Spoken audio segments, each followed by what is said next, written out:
এই মজলিসে, এই মাহফিলে আল ইখওয়া যুব সংগঠনের উদ্যোগে এই মাহফিলে আসার এবং বসার তৌফিক দান করেছেন। এই জন্য সকলে বলি আলহামদুলিল্লাহ। আমার একটা কথা বলতে হয়েছে, যেখানে একমাত্র যুবক ছেলে দেখা যায়, এই এলাকার মুরব্বীরা নাই। ভাই, আপনাদের একটা মাহফিল করতে অনেক কষ্ট হয়। আমরা যারা দোকান ফাটে আছি, বাড়ি ঘরে আছি, আজকের জন্য আপনাদেরকে অনুরোধ করে বলছি, আপনার 10-15 মিনিটের ভিতরে অতি সত্বর আমরা মাহফিলে চলে আসি। প্রত্যেকদিন মাহফিল হইলা, এই জন্য আপনাদের কাছে অনুরোধ রইল, এই যুবক ছেলেরা মুরব্বীর পরামর্শে, ওলামায়ে কেরামের পরামর্শে এই মাহফিলটা করেছে। আপনাদের কাছে আমার অনুরোধ, 10-15 মিনিটের ভিতরে আপনারা তাড়াতাড়ি করে চলে আসেন। আল্লাহ তাআলা সকলকে আসার এবং বসার তৌফিক দান করুন। সকলে বলেন আমিন। আমি যে আয়াতটুকু তেলাওয়াত করেছি, আল্লাহ পাক রব্বুল আলামিন মানুষদের তার মাল সম্পদ কি করে খরচ করে, তার খরচটা কিভাবে করলে আল্লাহর কাছে এই মালটা দামি হয়ে যায়। আর যদি সুন্দরভাবে আল্লাহ হুকুম রাসূলের তরিকা মতে না করতে পারে, তার চাইলে এর কোনো মূল্য নাই। আর যদি ব্যক্তি কোনো নিজের আল্লাহ হুকুম রাসূলের তরিকা মতে যদি কোনো মানুষ হজ করে, কোনো মানুষ যদি জিহাদ করে, কোনো মানুষ যদি কি করে অসহায় গরিবকে দান করে এবং নিজের আত্মীয় স্বজনকে কি করে সওয়াবের নিয়তে দান করে, নিজের ছেলে মেয়ের পিছনে কি করে ব্যয় করে, এমনকি বিধবা এতিমের পিছনে যদি ব্যয় করে, এটা আল্লাহ পাক রব্বুল আলামিন তার আমল নামাই তাকে কতটুকু সওয়াব দিবেন, তার কত মর্যাদা, এই সম্পর্কে আমি একখানা হাদিস তেলাওয়াত করেছি এবং একখানা হাদিস আর কোরআনের আয়াত তেলাওয়াত করেছি এবং একখানা হাদিস তেলাওয়াত করেছি। আল্লাহ পাক রব্বুল আলামিন আমাকে যদি তৌফিক দান করেন, এই সম্পর্কে কিছু বলবো। আল্লাহ তাআলা আমাকে আমল করার তৌফিক দান করুন, সকলকে আমল করার তৌফিক দান করুন। আল্লাহ পাক রব্বুল আলামিন আমাদেরকে জায়গায় জায়গায় কোরআন শরীফের মধ্যে আমাদেরকে অনেক আয়াতের মধ্যে আল্লাহ বলেছেন, ইয়া আইয়ুহাল্লাযীনা আমানুত্তাকুল্লাহ। আল্লাহ বলেন, হে আমার বান্দা বান্দি, তোমরা কি করো? আমাকে ভয় করার মতো ভয় করো। 1 নম্বর আমার অন্তরে কি রাখবে? আল্লাহর ভয় রাখবে। কি করেন? ভয় রাখবে কিনা? আল্লাহর ভয় অন্তরে থাকতে হবে কিনা? এজন্য আল্লাহর ভয় আমার অন্তরে সৃষ্টি করতে হবে। আমি মেহনত করে উলামায়ে হক্কানির সঙ্গে আমি তাদের সঙ্গে কি করতে হবে? থাকতে হবে। আপনারা এই দেবগ্রামের মাদ্রাসার প্রিন্সিপাল সহ যত উলামায়ে কেরাম আছে, তাদের কাছে যাইবেন, তাদের কাছে মাসালা জিজ্ঞাসা করবেন, তাদের কাছে জীবনটা চালাইতে গিয়া তাদের কাছে যাইবেন। হক্কানি আলেম তারা, তাদের কাছে গিয়ে মুরিদ হইবেন, হক্কানি পীরের কাছে মুরিদ হইবেন। তাইলে জীবনটা শান্তিময় হয়ে যাবে, দুনিয়াতে শান্তি পাবেন, মৃত্যুর পরও শান্তি পাবেন। এই জন্য আমরা কি করব? আল্লাহ হুকুম রাসূলের তরিকা অনুযায়ী চলবো এবং আলেম ওলামার সঙ্গে আমরা ভালো ব্যবহার করব। তো আমি যেই কথাটা বলতেছিলাম, যে আল্লাহ পাক রব্বুল আলামিন আমাকে এই দুনিয়াতে কিসের জন্য পাঠাইছেন? আল্লাহ বলেন, ওয়া মা খালাকুল জিন্না ওয়াল ইনসা ইল্লা লিয়াবুদুন। আল্লাহ পাক রব্বুল আলামিন ফরমান, আমি জিন ইনসান এই দুই জাতিকে আমি একমাত্র ইবাদতের জন্য সৃষ্টি করেছি। আল্লাহ পাক রব্বুল আলামিন মানব জাতিকে সৃষ্টি করেছেন একমাত্র কিসের জন্য বলেন? একমাত্র আল্লাহ ইবাদত করার জন্য না বাবা? একমাত্র আল্লাহকে সিজদা করার জন্য। এই মানুষকে যত হাজার মাখলুকাত বলেন, কেউ 24,000 বলে, কেউ বলেন 18,000 মাখলুকাত, যত মাখলুক আছে সমস্ত মাখলুকের সর্দার কে বলেন? মানুষ। সমস্ত মাখলুকের সর্দার হইল মানুষ। আশরাফুল মাখলুকাত, দামি মাখলুক হইল মানুষ। আর মানুষকে আল্লাহ পাক রব্বুল আলামিন এই 4 আঙ্গুল বিশিষ্ট কপাল দান করেছেন। এমন 4 আঙ্গুল বিশিষ্ট কপাল কোন মাখলুককে দান করে নাই, কোন গরু ছাগলকে দান করেন নাই। আল্লাহ পাক রব্বুল আলামিন মানুষকে বানাইছেন একমাত্র আল্লাহকে সিজদা করার জন্য, না বাবাকে সিজদা করার জন্য। বাবা তো আপনার কাছে আছে, জাননি বাবাকে সিজদা করতেন। কাছের মানুষ জানা, দূরের মানুষ বুঝে না, বাবাকে সিজদা করেন যায় একমাত্র আল্লাহকে সিজদা করা যাবে, গায়রুল্লাহকে সিজদা করা যাবে না। এজন্য 1 নম্বর আমার কাজ হলো সহি ঈমান লাগবে। এজন্য আল্লাহ পাক আমাকে যত জায়গায় ডাক দিয়েছে, ইয়া আইয়ুহাল্লাযীনা আমানু, ও আমার ঈমানদার বান্দা বান্দী, ঈমানদার বান্দা বান্দী, 7টা 6টা গুণ লাগবো ঈমানদার হতে গেলে। এক নম্বর হলো আল্লাহর জাত ও সিফাতের উপর পুরা বিশ্বাস থাকতে হবে যে আমার আল্লাহই খালেক, আমার আল্লাহই মালিক, আমার আল্লাহই রাজ্জাক, আল্লাহই সবকিছুর মালিক। এই কথা আমার বিশ্বাস থাকতে হবে। আমার সন্তান দেওয়ার মালিক কে বলেন? একমাত্র আল্লাহ। আমাকে ইজ্জত দেওয়ার মালিক কে? একমাত্র আল্লাহ। আমার সবকিছু দেওয়ার মালিক কে? একমাত্র আল্লাহ, নাকি বাবা? এই সেই যোগে কে পাইব? সেই দেওয়ার মালিক উনিও তিনি সবকিছুর মালিক। বাবার কোনো ক্ষমতা নাই।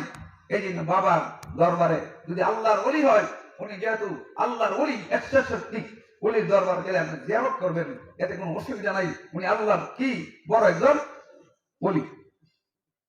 এই যে আমরা যে বহরমপুর যে আছেন, উনি আল্লাহর একজন হাস ওলি, বিশ্বদরাজ বড় বুজুর্গ। ওনার শরীর কোথায় গেছে জানেন? জানেন না?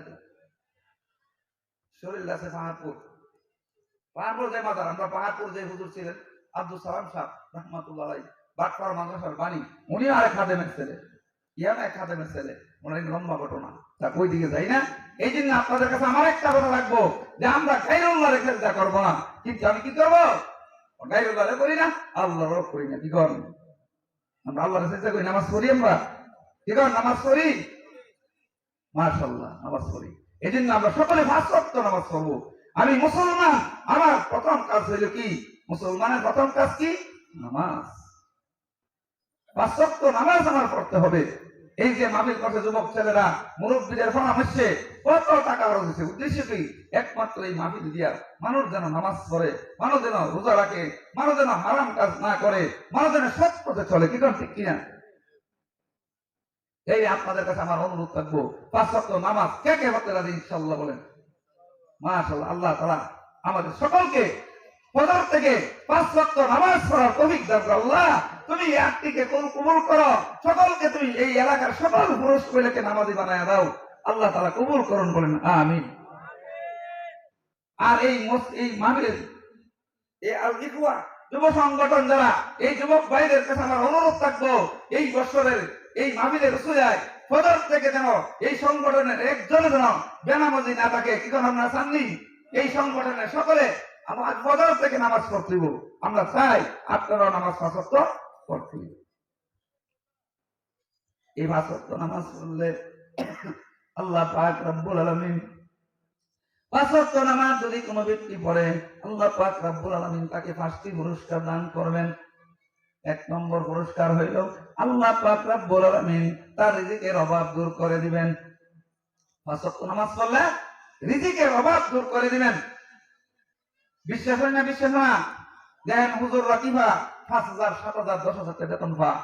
আপনার কাছে কোনদিন মাদ্রাসার সবার জন্য, মাদ্রাসার ছাত্রের জন্য হয়তো আপনার কাছে কইছে 500 টাকা দেন, 1,000 দেন, 5,000 টাকা দেন, 100 টাকা দেন। কোন হুজুর আছে আমাকে 500 টাকা দেন ভাইছে না পর্যন্ত? হুজুর হাজার কষ্ট করলো, হুজুর আল্লাহ ছাড়া কে? যে ব্যক্তি নামাজ পড়ে, আপনি হুজুর না, আপনি 5 ওয়াক্ত নামাজ পড়ে আল্লাহর উপর পুরো বিশ্বাস একই নিয়ে চলেন, আপনার আল্লাহ চালাইতেছে। আপনি একই বিশ্বাস করে দেখেন, আল্লাহ আপনার যা দিছে তা দিয়ে আপনি চলতে পারবেন। অভাব কি দূর? কি বেশি মাল দিয়ে দূর? অভাব যদি বেশি মাল দিয়ে দূর হইতো, আজকে 15 বছর যাবো যারা ক্ষমতা চলছে, এরা কোটি কোটি কত টাকার মালিক কইতেই পারে না। তো এরা অভাব দূর হয়েছে মাল দিয়ে অভাব দূর না? আল্লাহর উপর একই বিশ্বাস থাকলে অভাব দূর। আল্লাহর উপর একই বিশ্বাস থাকতে অভাব দূর। আল্লাহর উপর অভাব, আল্লাহর উপর পূর্ণ বিশ্বাস থাকলে এই মানুষের কোনো কি থাকে না? অভাব থাকে না। এই জন্য আমরা 5 ওয়াক্ত নামাজ পড়বো। অনেকের মনে মনে আছে আমার আল্লাহ 5 ওয়াক্ত নামাজ পড়লে 1 নম্বর পুরস্কার আমার আল্লাহ আমাকে দিবে, আমার যত রিজিকের অভাব আছে সব দূর করে দিবে, আমার রিজিকের মধ্যে কোনো সমস্যা হবে না। কিন্তু আমি নামাজটা শুদ্ধ করে সহিভাবে পড়তে হবে, আল্লাহর উপরে কি বিশ্বাস করে পড়তে হবে।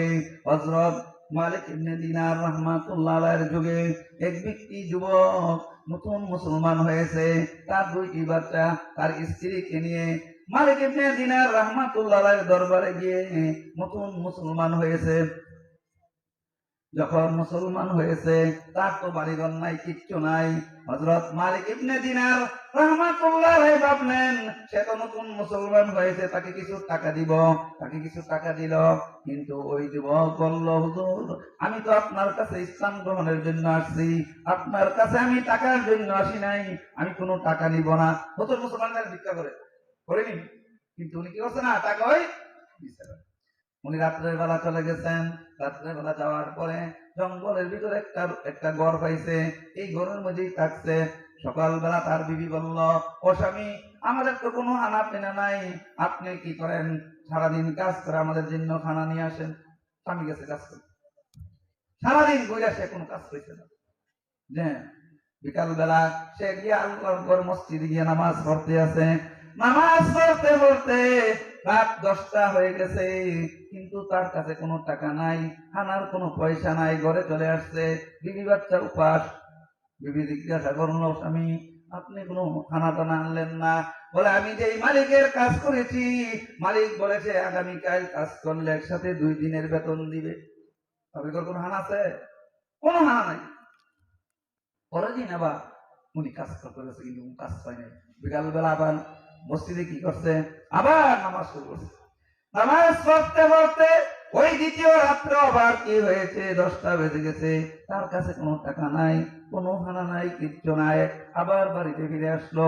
তার স্ত্রী জিজ্ঞাসা করলো, ও স্বামী খানা কোথায়? এই বাচ্চা নিয়ে নতুন মুসলমান হয়েছি, তারা তো কোন দিন নতুন মুসলমান হয়ে তো যদি কষ্ট হয়, হইতে পারে তারা ইসলামের প্রতি ঘৃণা আসতে পারে।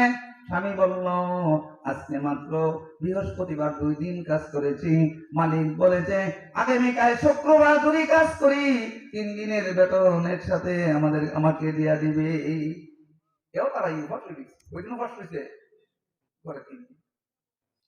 3 দিন উপাসশালী তারা রয়েছে। হযরত ফাতেমা রাদিয়াল্লাহু আনহা উনি বেহেশতের কি হবে, মহিলাদের সর্দার হবে।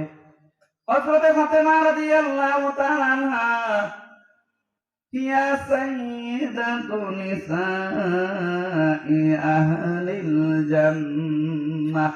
হযরত ফাতেমা রাদিয়াল্লাহু তাআলা আনহা ওই বেহেশতের মহিলাদের কি হবেন, সর্দার হবেন। ওই ফাতেমার ঘরে কি নাই, খানা নাই। হযরত ফাতেমা রাদিয়াল্লাহু আনহার ঘরে 3 দিন যাবত খানা নাই।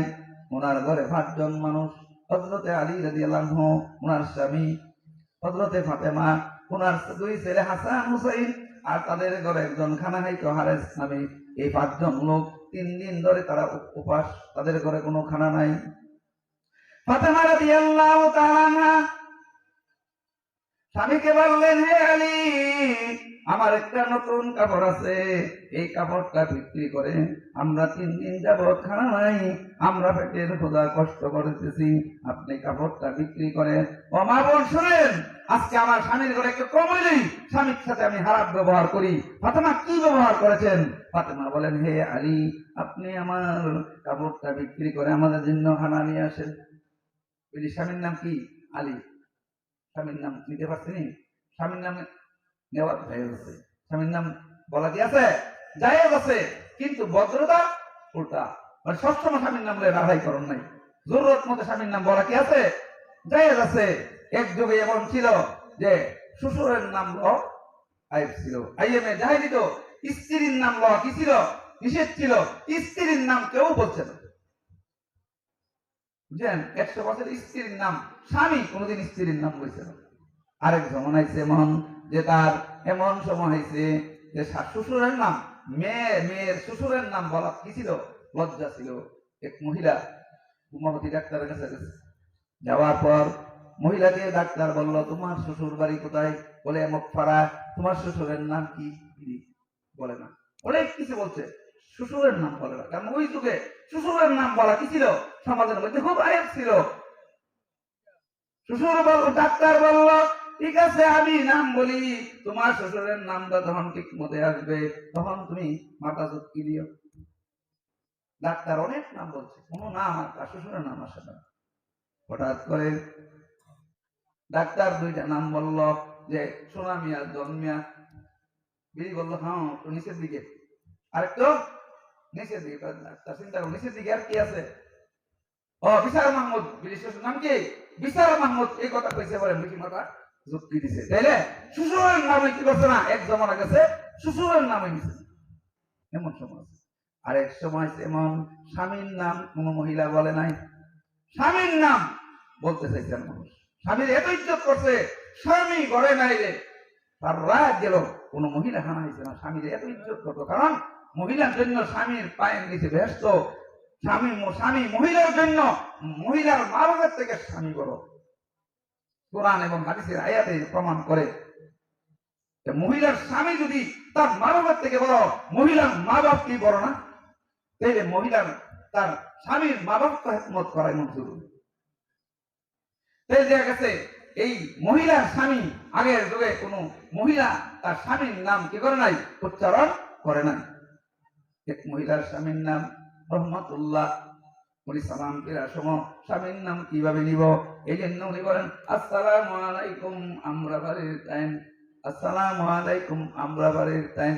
কি করছে না, এই সালামের মধ্যে এক বিড়ি, আগের মানুষ তো তার স্বামীর নাম কি করছে না।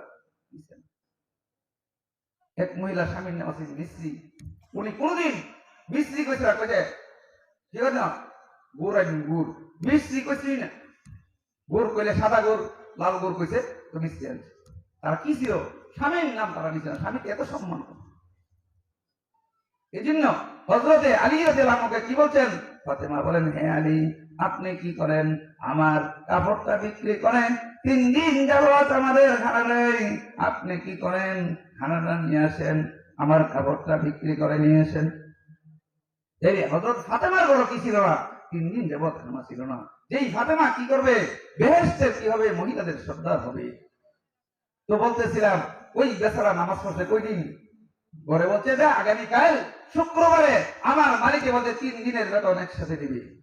হযরতে ওই নবমুসলিম পরের দিন শুক্রবারে গেছে, জুমার আগ পর্যন্ত কোনো কাজ পাই নাই, উনি জুমার নামাজ পড়তে পড়তে এমন ভাবে চোখের পানি ছেড়ে কাঁদতে লাগলো, আল্লাহ রব্বুল আলামিন আমার বিবি বাচ্চা নবমুসলিম তারা মাত্র মুসলমান হয়েছে, আজকে 3 দিন যাবৎ খানা নাই, না জানে তোমার দিনের প্রতি তাদের কি ঘৃণা আসবে, নফরত আসবে, তারা তো মন ভালো থাকবে না, না হয় মুরতাদ হয়ে যাবার উপক্রম হইতে পারে গো আল্লাহ। হে রব্বুল আলামিন আজকে তুমি আমাদের খানার ব্যবস্থা করে দাও। জুমার পরে চোখের পানি ছেড়ে এমন ভাবে কাঁদতে লাগলেন, কাঁদতে নামাজ পড়ে আর কাঁদে, কাঁদতে কাঁদতে রাত 10টা হয়ে গেল। এখন কি করবে, ওনার কাছে কোনো কি নাই, টাকা নাই পয়সা নাই, কিভাবে যাইবে উনি চিন্তা করলো, আজকে বিবিকে আমি কিভাবে মন খুশি করব। উনি কি করছে না, রুমাল দিয়া এক রুমাল ভরে কি করছে, বালু হয়েছে, বালু সাদা বালু, আমার বিবি যে প্রথম গিয়ে বলুন দিনের মধ্যে আটা আছে ময়দা আছে, উনি 3 দিন কি করছে, নামাজ পড়ছে। কি করছে, নামাজ পড়ছে।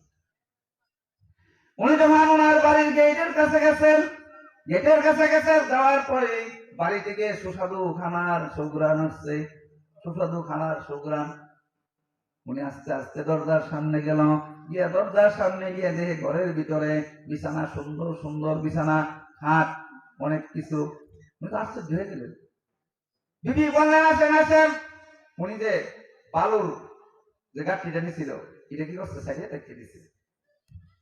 বিবিকে বললো, বিবি ডাক দিয়ে বললো স্বামী আপনি যে 3 দিন কাজ করেছেন, ওই মালিক তো এসে মালিক 3 দিনের কাজের টাকা জমান নামাজের পরে পাঠাইয়া দিয়েছে।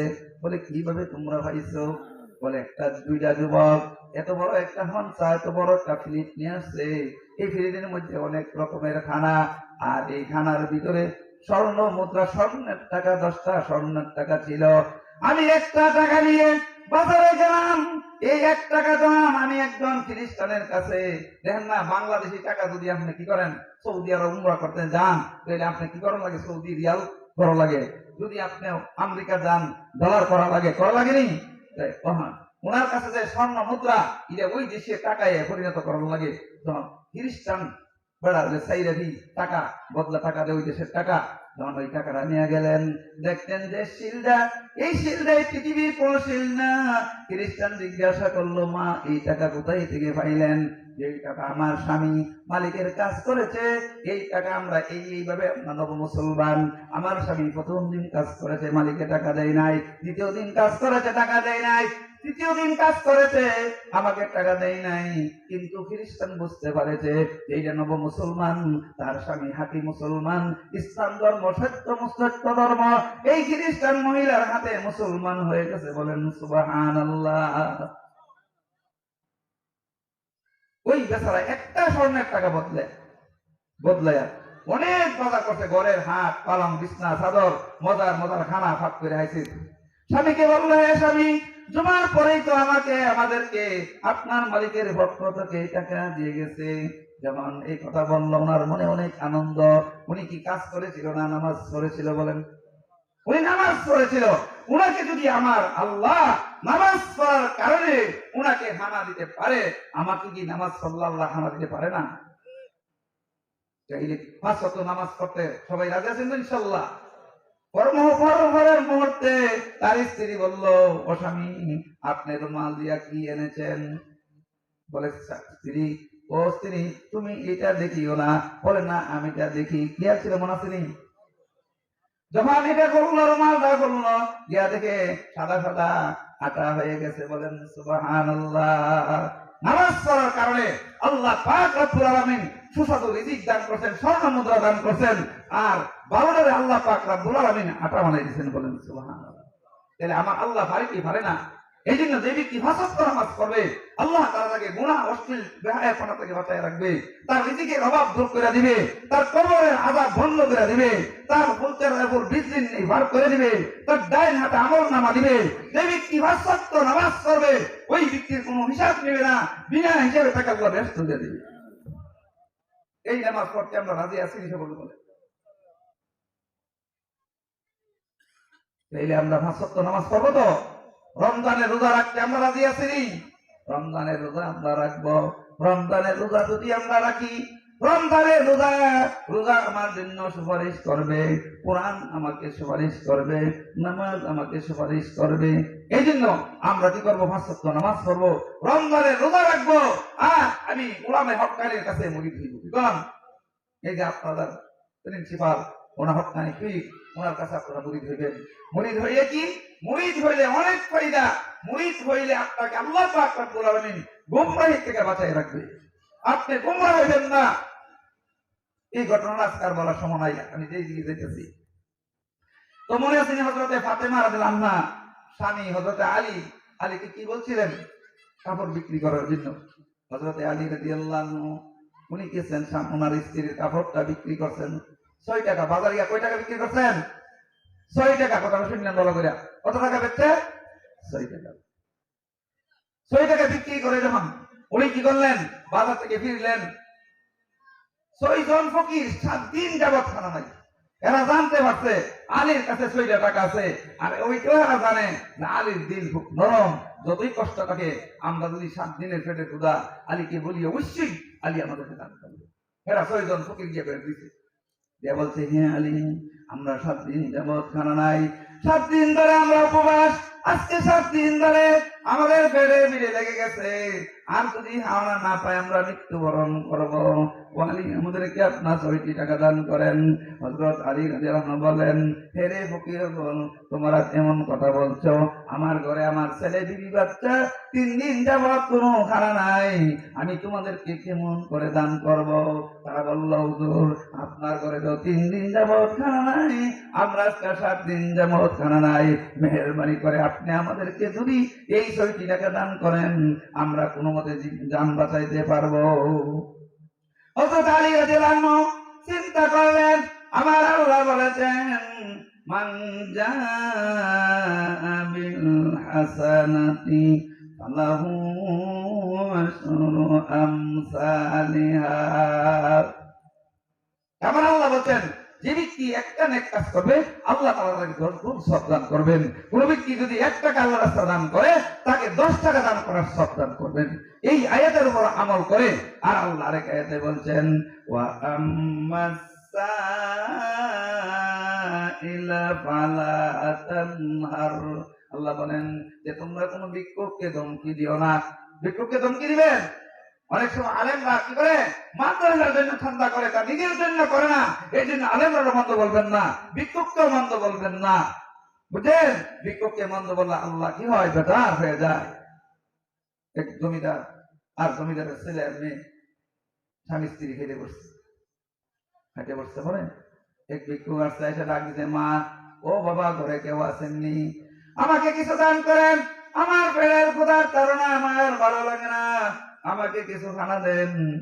জমিদার ক স্ত্রী রে, আমরা জামাই বউ খাইতে বসছি, আমরা স্বামী স্ত্রী খেতে বসছি, এবার সময় বাধা দিছে, এরে ভিক্ষা দিও না।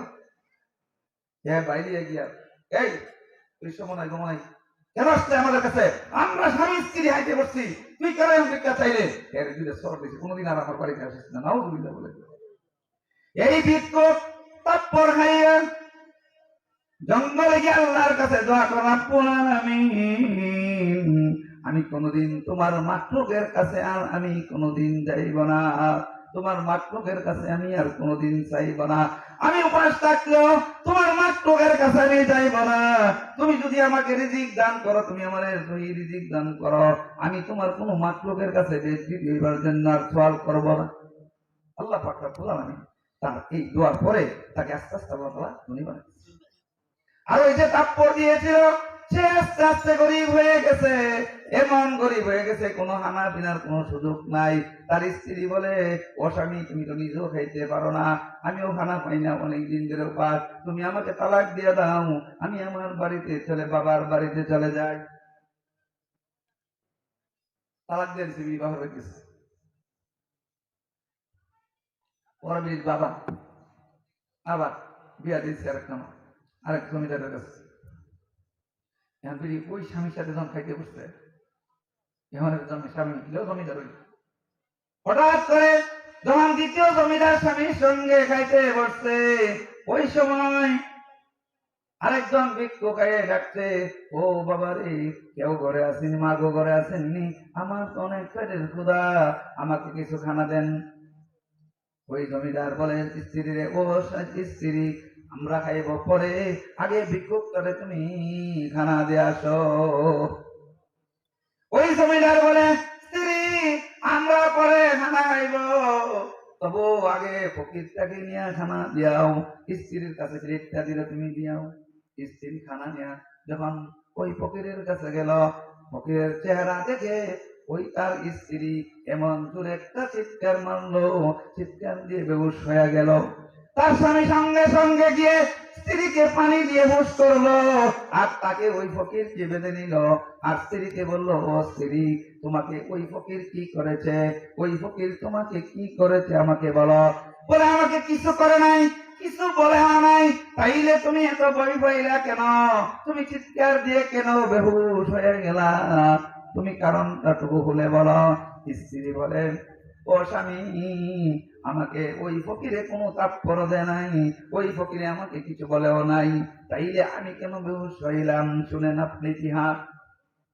ও স্বামী, আজকে যেমন আপনার সঙ্গে আমি খাইতে বসেছি, এই খানা অবস্থায় একজন ফকির এসে আপনার কাছে ভিক্ষা চাইছে, আপনি আমাকে আগে আমরা পরে খানা খাইব, আগে ভিক্ষুককে দেওয়ার জন্য আপনি আমাকে আগে পাঠাইয়া দিচ্ছেন। আর এই যে ভিক্ষুকটা, এই ভিক্ষুকটা ছিল আমার স্বামী, প্রথম স্বামী, সে বড় জমিদার ছিল, তার সঙ্গে আমি যখন খানা খেতে বসেছিলাম, এমন ভাবে একজন ফকির এসেছিল, সে ভিক্ষুককে ভিক্ষা না দিয়ে ওই ভিক্ষুককে যেটা তাৎপর দিয়েছিল, তাৎপরের কারণে আমার স্বামী পথের ভিখারি হয়ে গেছে। আমি আমার আগের স্বামীর এই অবস্থা দেখে আমি আমাকে কন্ট্রোল করতে পারি নাই, আমি দুঃখে আমার মনে কষ্ট এসে আমি বেহুশ হয়ে গেছি। তার দ্বিতীয় স্বামী বলে, ও বিবি শোনো, তোমার এই ইতিহাস, আমার ইতিহাসটুকু তুমি শোনো। কি বলবা?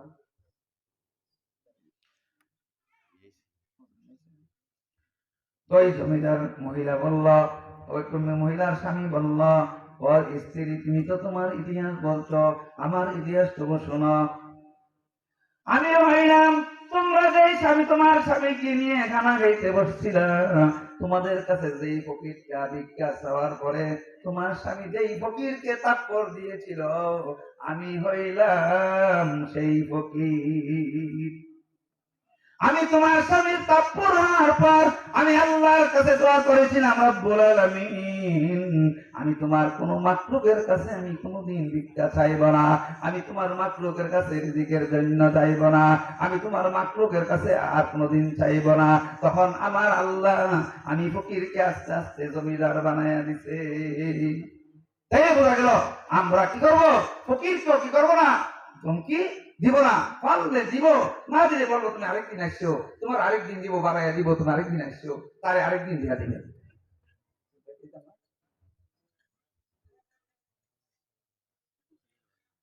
যাই হোক, বুঝতে আসা করছেন আপনারা যে যারা আসেন অতিরিক্ত চলে আসি। তো আমি যেই কথাটা বলতেছিলাম, আল্লাহ পাক রব্বুল আলামিন হযরত ফাতেমা রাদিয়াল্লাহু আনহা যখন ফাতেমা রাদিয়াল্লাহু স্বামী হযরতে আলী রাদিয়াল্লাহু আনহু 6 টাকা বিক্রি করেছেন, ফকিরদেরকে 6 টাকা দিয়ে দিবেন। কত টাকা? 6 টাকা। হযরত আলী রাদিয়াল্লাহু আনহু যখন রওনা দিলেন, পথের মধ্যে একজন বৃদ্ধ লোক হযরত আলীকে বললেন, হে আলী, আমি একটা উটনি নিয়ে আসছি, এই উটনিটা আমি বিক্রি করব, তুমি কিনবা কিনা? আলী রাদিয়াল্লাহু আনহু বলেন, না না, আমার কাছে কোনো টাকা নাই, আমার ঘরে হারা নাই, আমি কেমনে কিনবো?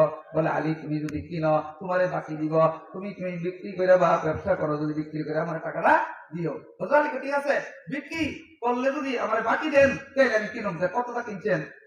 ও আমি কিনছি 100 টাকা দেয়া। কতলে আপনার আমি 100 টাকা বিক্রি করছে, আলী রাদিয়াল্লাহু আনহু 100 টাকা বিক্রি করছে লোকটা, 100 টাকা কিনছেন বাকি। হযরত আলী রাদিয়াল্লাহু আনহু 100 টাকা কিনে উনি কি করছেন, উটনিটা নিয়ে গেছেন। পথের মধ্যে আবার আরেকজন বৃদ্ধ লোক এসে বলল, আলী, তুমি উটনিটা বিক্রি করবানি? বলে, হ্যাঁ, লাভ হইলে আমি বিক্রি করব, মালের ব্যবসা জায়েজ আছে নি? আহাল্লাহু বাইয়া ওয়া হারামা রিবা, বেচা কিনি জায়েজ আর সুদ হলো হারাম। হযরত আলী বলেন, তাইলে আমি বিক্রি করুন লাভ পেলে। তাহলে কত টাকা কিনছো? 100 টাকা কিনছি। তাইলে তুমি কত টাকা লাভ দিবা? বলে, আমি 60 টাকা লাভ দিব। ওই বৃদ্ধ বলল, আমি তোমার কাছে 160 টাকা তো কিনলাম। হযরত আলী বলেন, যান, আপনার কাছে আমি 160 টাকা বিক্রি করলাম। উনি হযরত আলী কাছে 160 টাকা দিলেন।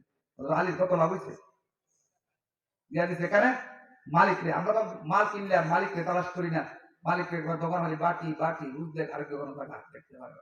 হযরত আলী রাদিয়াল্লাহু আনহু ওই আসল মালিককে তালাশ করে 100 টাকা দিচ্ছে। ওনার কাছে কত আছে? 60 টাকা।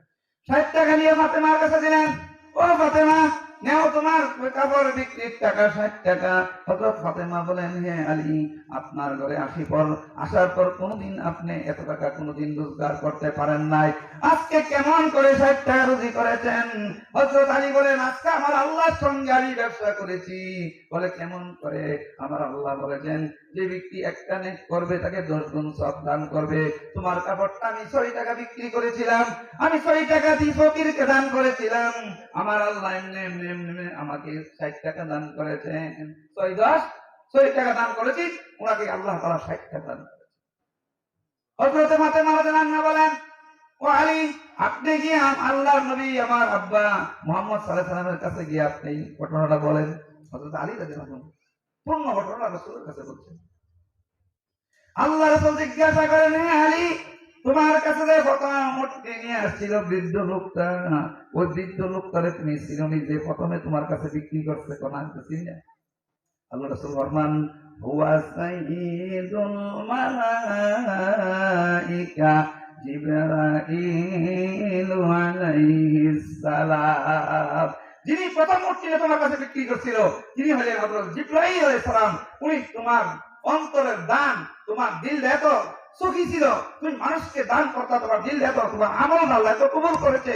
আল্লাহ পাক রব্বুল আলামিন জিবরাইলকে দিয়ে বেহেশতের উটনি আইনা তোমার কাছে কি করছে? বিক্রি করে দিয়েছে। আর তোমার কাছে 160 টাকা কিনছিল, তুমি চিনুনি? বলে, না, তিনি হইলেন হযরত মিকাইল আলাইহিস সালাম। সুবহানাল্লাহ। হযরত আলী কে রাসূল বলেন, আলী, তোমার দান আল্লাহ এত কবুল করেছেন, জিবরাইল মিকাইল দিয়া বেহেশতের উটনি দিয়ে তোমার ব্যবসা করা, তোমার 6 টাকার বদলে 60 টাকা দিয়ে দিয়েছে। রাসূল করিম সাল্লাল্লাহু আলাইহি ওয়াসাল্লাম বলেন, হে আলী, এই জন্য তোমাকে আল্লাহ তাআলা তিনটা এমন মর্যাদা দান করেছেন, হে আলী, এই কারণে তোমাকে আল্লাহ পাক রব্বুল আলামিন এমন 3টা মর্যাদা দান করেছেন। দুনিয়ার কোন রাজা বাদশাকে এই মর্যাদা দান করেন নাই, কোন নবী পয়গম্বরকেও এই মর্যাদা দান করেন নাই। আলী আশ্চর্য, রাজা বাদশারা না দিতে পারে, কোন নবী পয়গম্বর মর্যাদা দিচ্ছে না, এই 3টা মর্যাদা আমার। এই 3টা মর্যাদা কি? হুজুর আয়েশা বলেন, সংক্ষিপ্ত করে বলে দিই। হযরত আলী কে বলেন, আলী বলেন, হুজুর আমার মর্যাদাটা কি বলেন? রাসূল বলেন, ওয়ালাকা যাওজাতুন হিয়া সাইয়্যিদাতু নিসাই আহলিল জান্নাহ। হে আলী, তোমাকে আল্লাহ পাক রব্বুল আলামিন এমন একটা স্ত্রী দান করেছেন, যে স্ত্রীরা হযরত ফাতেমা রাদিয়াল্লাহু আনহা এই বেহেশতের মহিলাদের সরদার হবে। পৃথিবীর কোন রাজা বাদশার বউ কোন মহিলার সরদার হবে না, কোন নবী পয়গম্বরের স্ত্রী মহিলাদের সরদার হবে। এই তোমাকে আল্লাহ তাআলা একটা মর্যাদা দান করেছেন। কত নম্বরটা কি? ওয়ালাকা ওয়ালাদান সাইয়্যিদা শাবাবি আহলিল জান্নাহ। ও আলী, তোমাকে 2টা সন্তান দান করেছেন, হাসান আর হুসাইন। তারা হবে বেহেশতের যুবকের সর্দার। কোন নবী পয়গম্বর কোন রাজা বাদশার ছেলে যুবকের বেহেশতের সর্দার হবে না। কি কোন হবে? 3 নম্বর তোমার মর্যাদা, ওয়ালাকা সিহরুন।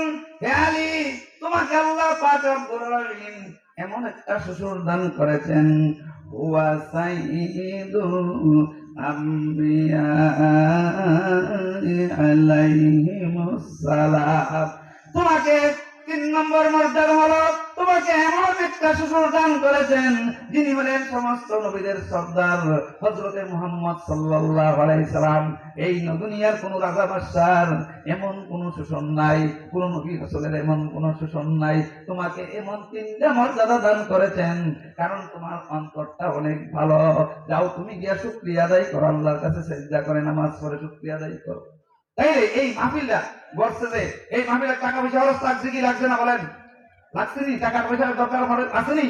এই জন্য আপনারা এই মাহফিলের জন্য, এই মসজিদের জন্য, এই মসজিদের উপলক্ষে এই মাহফিল, মসজিদের কাজ দরকার আসেনি নাই? মসজিদের কি কাজ করবো?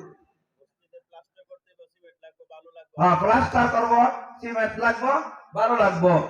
তাইলে আপনারা প্রথম আমাদের কাছে আমি ছোট করে চাই, 10,000 টাকা কে আছেন যে আমি মসজিদের মধ্যে 10,000 টাকা দিব? হযরতে আলী রাদিয়াল্লাহু আনহু যদি 3 দিনের ফেটে রোজা রাখিয়া 6 টাকা দাম করে 60 টাকা পাইতে পারে, আল্লাহ রাসূলের দোয়া আল্লাহ তাআলা এমন ভাবে ওনাকে বেহেশতি জিবরাইল মিকাইলের মাধ্যমে দিতে পারে, আমাকে আপনাকে দিতে পারবে না? অবশ্যই পারবে। 10,000 টাকা, আমি বড় করে বলছি না, ছোট করে বলছি, 10,000 টাকা কে দিবেন? একটা পয়সায় 10,000 টাকা মসজিদের জন্য, আল্লাহর ঘর মসজিদের জন্য। মান বানা লিল্লাহি মাসজিদান বানাল্লাহু বাইতান ফিল জান্নাহ। যে ব্যক্তি আল্লাহর ঘরের জন্য নির্মাণ কাজে কোনো কি করবে, সহযোগিতা করবে, আল্লাহ তাআলা তার জন্য বেহেশতের মধ্যে তার জন্য অট্টালিকা বানাইয়া দিবে। বলেন 10,000 টাকা কে আছেন? এক ভাই বলেন সুবহানাল্লাহি ওয়া বিহামদিহি সুবহানাল্লাহিল আযীম। নাই নাই ভাই, 10,000 টাকা দিয়ে আমরা এলাকার মানুষ এমন ধনী মানুষ নাই 10,000 টাকা দিবেন। তো কমাই আমরা কাছে চাইছি 10,000 টাকা। একটা লোক চাই 10,000 টাকা। দোয়া করেন সুবহানাল্লাহি ওয়া বিহামদিহি সুবহানাল্লাহিল আযীম। আর আমি যে আসলে যে আয়াত পড়ছি, ওই আয়াতের মধ্যে আছে, যে ব্যক্তি আল্লাহর রাস্তা খরচ করবে 1 টাকার বদলা আল্লাহ তাআলা 10 টাকারও সব দান করবে। তার একলাস থাকলে তাইলে পরে হুজুর আসতেছে, হুজুরের কাছে আপনারা দিয়া দিয়েন। মসজিদের জন্য দেওয়া দরকার আসেনি নাকি? না, একটা কথা স্বীকার করেন, মসজিদের জন্য দেওয়া দরকার আসেনি? ভাবে বলেন। তাহলে সবাই দিয়া দেবেন ইনশাআল্লাহ, কম বেশ সবাই দিয়া দেবেন। আল্লাহ পাক রব্বুল আলামিন আমাদেরকে এই নেক কাজ করার তৌফিক দান করে এই মাহফিলকে আল্লাহ তাআলা কবুল করুন। এই যুবকরা, মুরব্বীরা, যারা মুরব্বী গান চলে গেছে, তাদের খবরকে আল্লাহ তাআলা বেহেশত নসিব করুন। আর দুনিয়াতে যারা আছে সকলকে আল্লাহর রাসূলের তরিকা অনুযায়ী চলার তৌফিক দান। বাদল খানের আব্বা রমজান 1,000 টাকা না রয়ে তাকবীর। আল্লাহ তাআলা ওনার জানে মালে বরকত দান করুক, ওনার মনের বাসনা পূরণ করে দাও। তার আব্বা আম্মা দুনিয়া তাআলা হায়াতে দান করুক, তার দাদা দাদা নানা নানির কবরকে বেহেশতের বাগান বানায় দাও। হজ উমরা করার তৌফিক দান করুন।